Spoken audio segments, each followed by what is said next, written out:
Are there other things that kind of shine for when you think of a Matterport Pro 3 camera, besides the visual, besides the GUI, besides the Matterport showcase? Is there anything else specifically in the AEC space that you get excited about?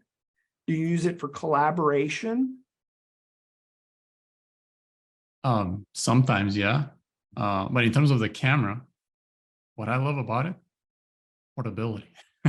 Yeah. Is that you cannot beat that. It's just, you throw it in a backpack, you have one or two, and you get so much in that small package. Okay.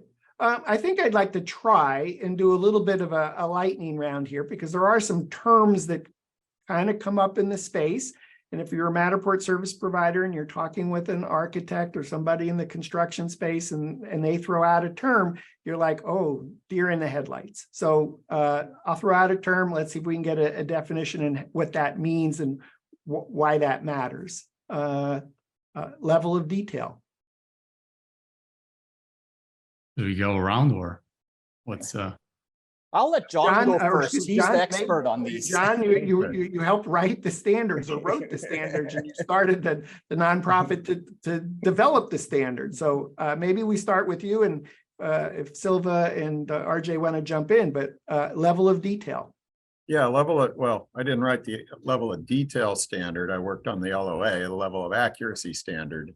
But I'm just looking for a definition from the Yeah. standpoint of a service provider in layman's terms of when somebody says level of detail or level of development, and both are abbreviated LOD. How do they want to respond when they ask what's your level of detail, what's your level of development when you're using your Pro 3 camera?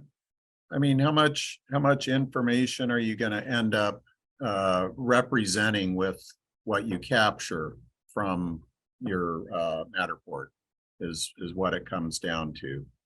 Are you going to show a low level of detail or development, or are you going to show a lot? And what's great about the Matterport is because the imagery is so good, you can see a lot of detail that you can't see in, say, a traditional 360 camera capture that are really pretty poor quality.